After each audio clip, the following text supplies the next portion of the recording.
Help support AMTV by becoming a patron, an AMTV staff member, and following us over on Twitter.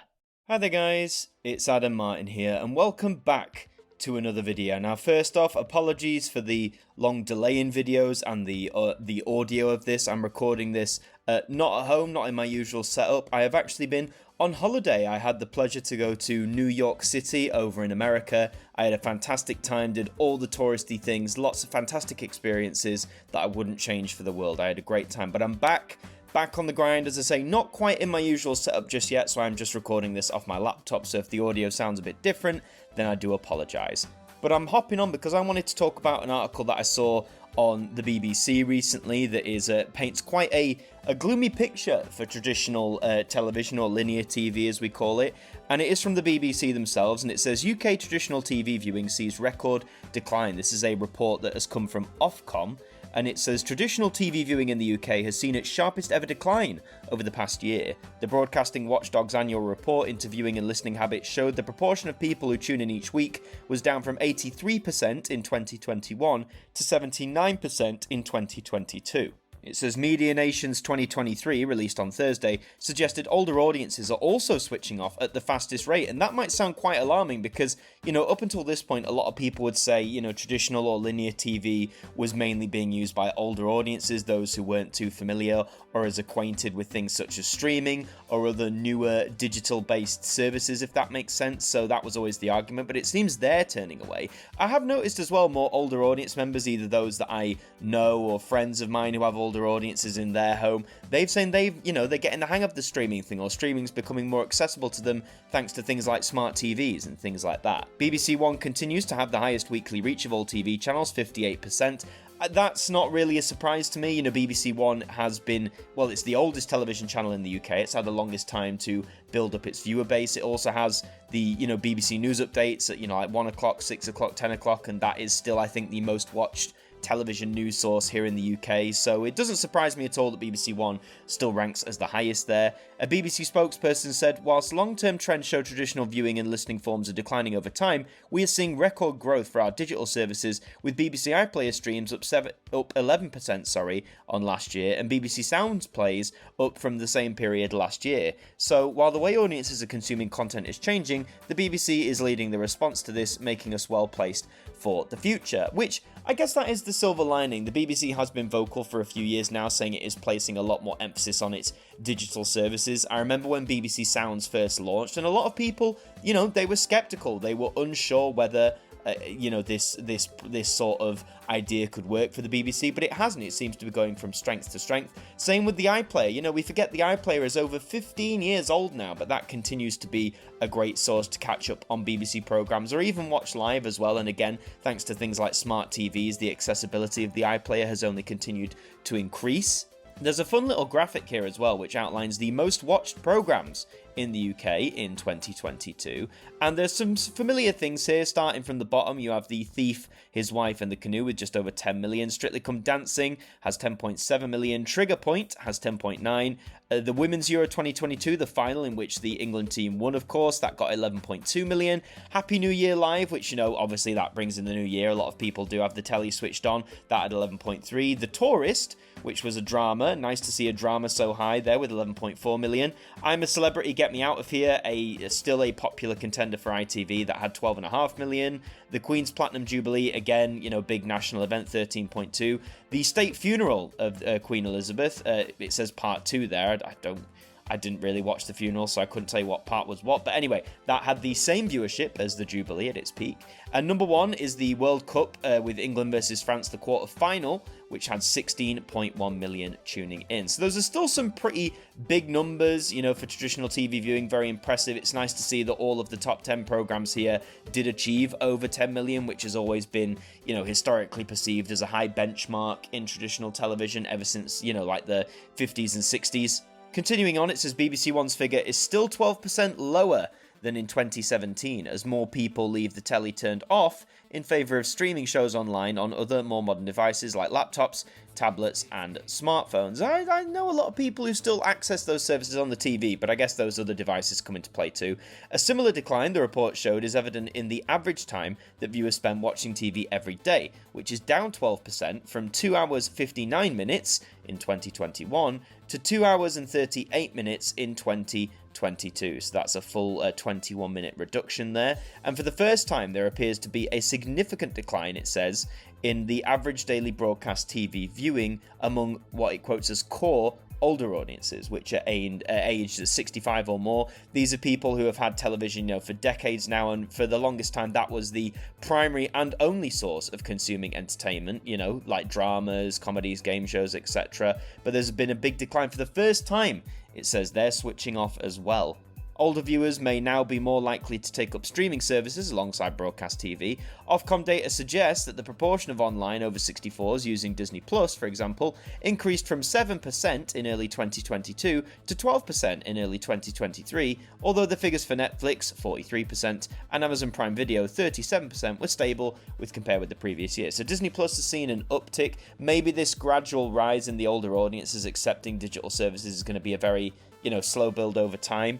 The overall picture is that take-up of such services appears to be plateauing, although the use of video-on-demand services provided by traditional broadcasters continues to grow. ITVX accounted for 10% of ITV's total viewing in the first half of 2023. That's very impressive considering it was, it's not even been on air for a year yet, up from 7% from 2022. BBC iPlayer rose from 14% of the BBC's total viewing to 18% during the same period. At the other end of the age spectrum, children and young adults' average daily broadcast viewing habit has fallen by a significant, if not surprising, 73% since 2012, so over the last 11 years. Teens and young adults spend an hour a day on the social media platform TikTok, consuming snackable short-form content. Of course, we know that has been a key thing over the last few years. The children's one is sad because, I grew up in the early 2000s, primarily on CBBC, and I spent a lot of my daily viewing on, on that channel, and definitely more than what is being purported to now. But since 2012, you got to think about it. The younger generations are usually the first ones to snap up on new technology, and in this case new streaming sites, new ways to consume content, and with the internet continuing to grow and such. So it doesn't surprise me at all that the bar, if you like, for children's broadcasting, or the viewing for children's broadcasting, I should say, has fallen as low as it has. It's not really a great shock in that sense. And I suppose it lends more as to why CBBC is being closed as a traditional channel, sometime around 2025 perhaps, and is going online only. If people are consuming more, as they say, snackable content, especially online, maybe that's the way CBBC, or at least part of CBBC, is going to go in the future. Who knows? Ofcom said the UK's media diet was now more diverse and fragmented than ever. One of its directors of research, Yi Chung-tae, stressed today's audiences have an all-you-can-eat buffet of broadcasting and online content to choose from, adding there's more competition for our attention than ever. That statement was never truer.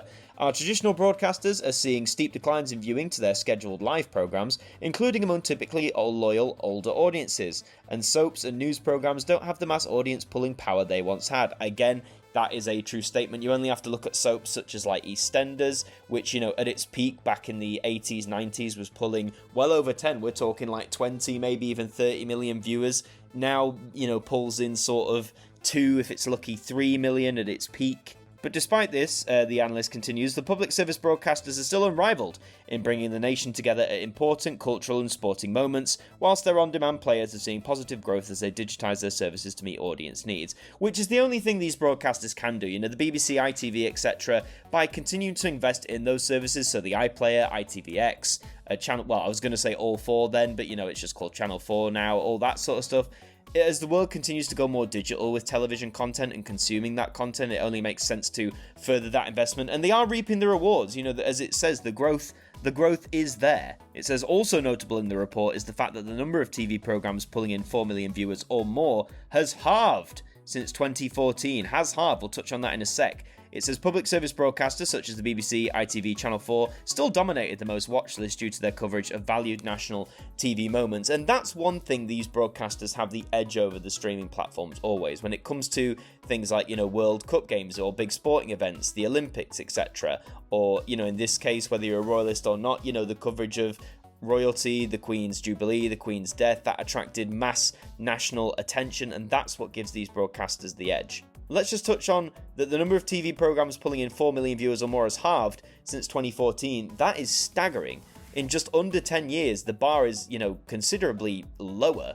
And as I've always said in numerous videos over the years, 4 million viewers back in the 60s, 70s, 80s, that would have been seen as dire, but that would have been because, TV was the only option, there was no streaming, no internet, the channel amount was severely limited as well. These days, 4 million would be seen as, decent, that you're getting that many, especially with, a live audience, but that's still a staggering figure to read. Continuing on then, it says a spokesperson for Broadcast 2040 Plus, which campaigns for broadcast TV and radio to be protected in the future, said these services are an important safety net for millions of people who do not have access to high-speed internet or cannot afford expensive streaming subscriptions. The choice of streaming is great if you have access to this plethora of services and can afford them, but millions don't and can't. That is why it is critical broadcast services are protected in Britain as an affordable alternative to 2040 and beyond. And that I will back up. In all these videos we've had over the past year that talk about, either services moving online, like CBBC, for example, channels closing down, things going more internet-based, online only, there are still areas of the United Kingdom that do not have high-speed internet access or have very patchy internet access at that. It took these areas decades to get a proper TV signal sorted back in the days of analog.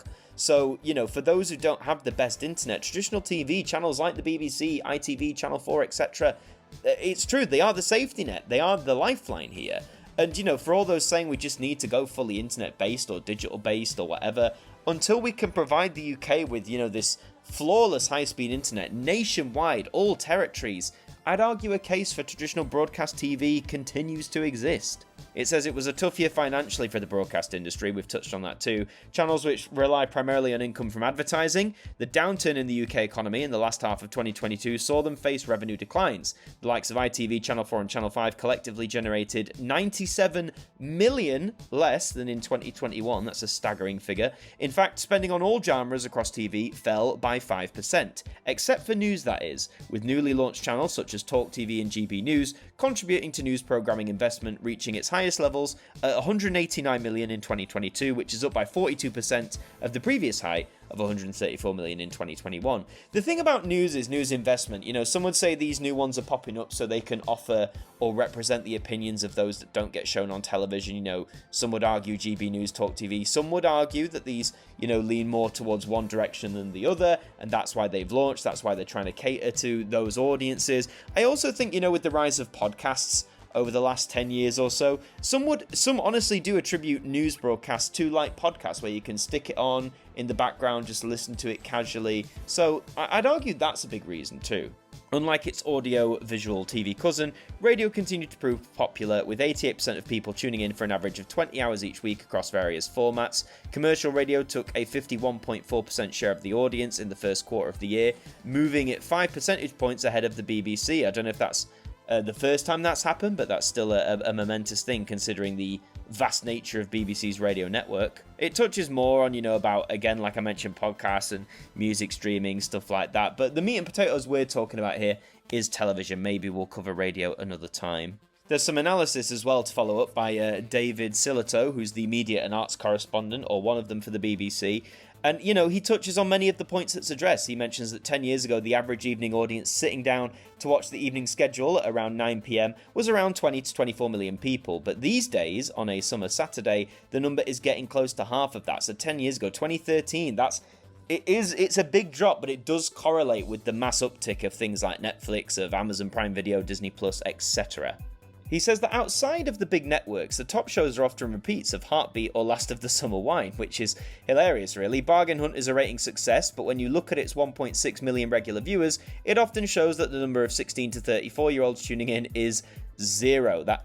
Or too low to register, so it rounds down to 0. Love Island is still a youth ratings winner, but has recently been dipping under 3 million viewers. I think that's just saturation with that show at this point. The biggest shows on the telly are for the most part long-established old friends. I'm a Celebrity's 20 years old. Good God, that's right. And Strictly's only a year younger. Oh, this is making me feel old. The two biggest regular weekly shows in the UK are The Antiques Roadshow and Countryfile. Both are more than 30 years old. Okay, so maybe it's a case of loyalty, you know. These shows that have been running a long time, people who have been entertained by these shows a long time, they've been hooked. Same with the soaps like EastEnders, Coronation Street, Emmerdale. If you've been watching a long time and you're still captivated, I guess you're more than likely to tune in. Maybe that's what that's getting at. Of the 4.3 million watching Antiques Roadshow in June, 4.2 million were over 35. The most reliable Old Faithful, Coronation Street, is eligible for a free bus pass, that's right, and while it still draws around 5 million viewers, which these days is considered a miracle, it's a fraction of what it used to pull, which is absolutely right. Again, similar to EastEnders, peaks of around 30 million in the... When would have that been? Was that the 80s as well? So the news that older viewers may now be increasingly venturing away from their old habits is extra worrying for the traditional broadcasters, and the challenge is multi-pronged. The streamers have more money, YouTube has more variety, and TikTok has more laughs. Traditional TV is increasingly being reduced to news, quizzes, soaps, and events. Well, that's a grim outlook there. Its central place in daily life is in rapid decline. It is in decline. I think, you know, not beating around the bush, traditional TV is in decline from the prominence it once had in the latter half of the 20th century. You know, a family staple, something you could always tune into, that's being moved away now. You know, one of my jobs involves working with children, and they increasingly tell me that they don't watch television in the sense that, you know, they don't tune into the BBC, ITV, Channel 4. They consume their shows on Disney Plus or on Netflix, or they turn to YouTube, or they turn to TikTok. So the trend is going that way, but I think that's the big stagger, as it mentions that now the older audiences are starting to turn away from traditional telly. That will be a huge, and I can't understate, that will be a huge worry for the BBC and similar broadcasters like it. That fear that those audiences will not come back. That is a challenge for the future, but again, I'd argue there's a few factors, particularly what the Broadcast 2040 Plus group mentioned, that until all of the UK has access to high-speed internet, I think, you know, traditional broadcasting should continue. And also, it's money. I think sometimes when people analyse, you know, the streamers, they cost money. And yes, you know, traditional TV license, etc. as well. But, you know, the streamers, when you add up how much these things cost a year, if you go in for that, if you have more than one, that can get very expensive. So, and, you know, they're talking about numbers plateauing and people eventually switching off. So I still think traditional TV has a bit more life in it yet. You know, will it, in recent videos I've mentioned, haven't I, like, oh, will X, whatever I'm talking about, like, will this reach the end of the decade, the end of the 2020s? I think traditional TV will definitely reach the end of the 2020s, and you know what? I think it will see out the 2030s as well. I think the 2040s, I mean, the broadcast group does mention 2040. I think around that time, that's when the outlook of traditional telly might be in even more jeopardy, in the sense that, you know, maybe we could be at risk of losing it entirely. But, you know, the factors I mentioned, I think at the moment traditional TV still has a valid place, and it would be such a shame to see it disappear for good, given its long lineage, its history, its impact, not just the culture here in the UK, but around the world too. But that's all I wanted to touch on. I wanted to explore that article, to touch on a few of those points. But let me know what you think in the comments down below. Yes, obviously traditional TV viewing is in decline. Do you think traditional TV can see out the 2020s, 2030s and beyond? What are your thoughts on this? How could it be salvaged? What could they do? Let me know all of that in the comments down below. In the meantime, if you enjoyed this video, please leave a like on it. It really does help us out. Let me know your thoughts in the comments. Subscribe to the channel if you're brand new here as well. We'd love to have you aboard. In the meantime, I've been Adam Martyn from AMTV. Thank you for joining me, and I'll see you next time. Thank you to our patrons for helping to support the show, and a special thank you to Macra, Hux Media, Ben Freeman, Ethan Carberry-Holt, Bruce Danton, Globe of Reviews, Derek Chambers, Sean Knock, Dord Khan, Traffy, Liam Domain, and Keith Myers, our AMTV staff members.